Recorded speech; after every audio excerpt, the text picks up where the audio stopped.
जय माता दी, हर हर महादेव। आज इस वीडियो में यम देवता के नाम का जो दीपक धनतेरस के दिन लगाया जाता है उससे लगाने का सही तरीका आप सभी को बताऊंगी और विस्तार से क्यों लगाया जाता है, कैसे लगाया जाता है, यह भी आप सभी को इस वीडियो में जानकारी मिलेगी।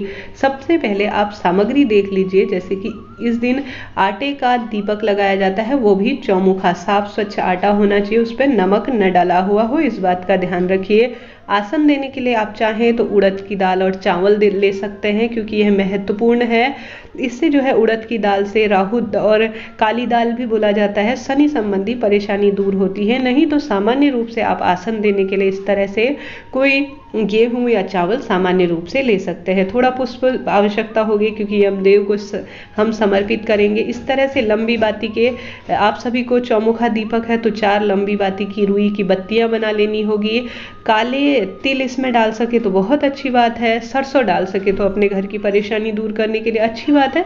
नहीं तो सामान्य तौर पर एक दीपक चौमुखा आप सभी को लगाना होगा। पूरी विधि भी विस्तार से आपको बता रही हूँ, जैसा मेरे घर पर होता है मैं वह आपको विस्तार से समझाने का प्रयास कर रही हूँ। सामग्री आप सभी ने देख ली होगी। अब आप सभी को जहाँ पर भी यह स्वास्तिक बनाना है वहाँ पर जो है एक स्वास्तिक का निर्माण कर लेना होगा, जहां पर भी दीपक लगाएं। अब यह धनतेरस की शाम को कई लोग लगाते हैं, कई लोग जो है जब सोने के लिए जाते हैं उससे पहले लगाकर इसे छोड़ देते हैं। सबकी अपनी अपनी मान्यता है। आप चाहें तो शाम के समय अर्थात सांझ के समय लगा सकते हैं, नहीं तो भोजन इत्यादि खाने के बाद, भोजन इत्यादि करने के बाद आप जब सोने के लिए जाएं तब भी लगा सकते हैं। इस तरह से जहां पर भी बनाएं वहां पर एक स्वास्तिक बना लीजिए। और आटा आप सभी को बहुत अच्छा गेहूं का लगाना होगा। नमक डाला न डाले, मैं दोबारा से ये बात कह रही हूँ, पूजा की सामग्री में यह चीजें नहीं डाली जाती। अब इस तरह से आप सभी ने अक्षत, चावल इत्यादि से जो है स्वास्तिक का निर्माण कर लेना होगा। यह दीपक जो है दक्षिण दिशा की ओर मुख करता हुआ लगेगा, इस बात का आपको ध्यान रख लेना होगा। दक्षिण दिशा जो कि पितरों की मानी जाती है, यम देवता की मानी जाती है, तो दक्षिण दिशा की ओर इसे लगाना होगा। साथ ही घर का प्रत्येक सदस्य जो है इसे एक बार पहले लगा लीजिए इसे, और मिष्ठान इस पर समर्पित कर दीजिए। इसको धूप दीप इत्यादि समर्पित कर दीजिए। अक्षत, रोली, चंदन इत्यादि इस पर आप सभी को समर्पित करना होगा। और यह दीपक सरसों के तेल का लगेगा, यह बात आप सभी को नोट कर लेनी होगी। आप चाहें तो घर का कोई बड़ा बूढ़ा व्यक्ति है तो वह लगा सकता है। ऐसी मान्यता है कि घर के बड़े बूढ़े व्यक्ति को यह लगाना चाहिए। घर पर कोई बड़ा बूढ़ा व्यक्ति नहीं है तो आप भी लगा सकते हैं, कोई दिक्कत की बात नहीं है। महिला या पुरुष दोनों में से कोई एक जना यह दीपक लगा सकता है। साथ ही यह यम दीपक जो है रोग, दोष इत्यादि की जो परेशानी है उसे दूर करने वाला होता है। और जो अकाल मृत्यु इत्यादि का भय होता है, साल भर में कभी यमदेव को याद नहीं किया जाता, नहीं उनकी पूजा की जाती है, परंतु आज धनतेरस के दिन उनके नाम का एक दीपक लगाया जाता है, जिससे कि यम देवता प्रसन्न रहें, उनकी कुदृष्टि हमारे घर परिवार पर कभी ना पड़े। इस तरह से मैंने चावल और इसका उड़द की दाल का आसन दिया है। जैसे मैंने बताया, आप सामान्य तौर पर गेहूं या चावल भी आसन दे सकते हैं। इस तरह से चौमुखा दीपक यह बन चुका है। आप चाहें तो थोड़ा बड़ा बना सकते हैं दीपक, जो आटे का है। नहीं तो आटे का नहीं, कोई कारण से असमर्थ हैं तो मिट्टी का भी ले सकते हैं, यह भी कोई दिक्कत की बात नहीं है।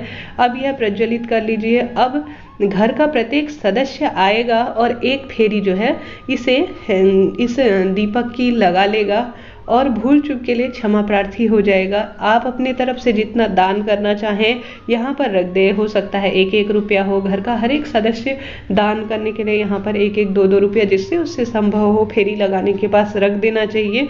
और यह जो फेरी लगाने के बाद पैसे हैं उन्हें जो है किसी गरीब, जरूरतमंद और जो दान इत्यादि पात्र में डाल देना। अब यह सामग्री आप पूछेंगे कि क्या करना चाहिए। सुबह उठकर आप सभी को तुरंत ही यह आटा कचरे में फेंक देना चाहिए, या कोई कबूतर इत्यादि को खाने के लिए दे देना चाहिए, या मिट्टी का लिया है तो दोबारा उस दीपक को प्रयोग में न लें। और साथ ही इसमें जो आपने चावल, गेहूं आसन में ले रखे हैं, चिड़ियाओं को, कबूतरों को दाना डालने के लिए दे दीजिए, अर्थात तुरंत ही इसे निकाल कर कहीं पर रख देना चाहिए। कबूतरों को डाल देना चाहिए, किसी जरूरतमंद को दे देना चाहिए। मैं पूजा आपको करके दिखा रही हूँ, साथ ही बोल भी रही हूँ। ऐसे में आप सभी को पूरे विस्तार से मैंने दिखाने, समझाने का प्रयास किया कि कैसे यह दीपक लगाएं। प्रत्येक व्यक्ति को यमदेव का नाम का यह दीपक, यमदीप जिसे कहा जाता है, धनतेरस के दिन जरूर लगाना चाहिए। इससे रोग, दोष, शोक और रोग इत्यादि से मुक्ति मिलती है। जीवन में धन संपदा की कमी नहीं होती और जीवन में कई तरह की कष्टों का निवारण होता है। यह वीडियो आपके लिए जरूर मददगार रहेगा। आप सभी भी धनतेरस के दिन इसे जरूर लगाइए। वीडियो मददगार रहा हो तो हर हर महादेव जरूर लिखिएगा। जय माता दी। राधे राधे।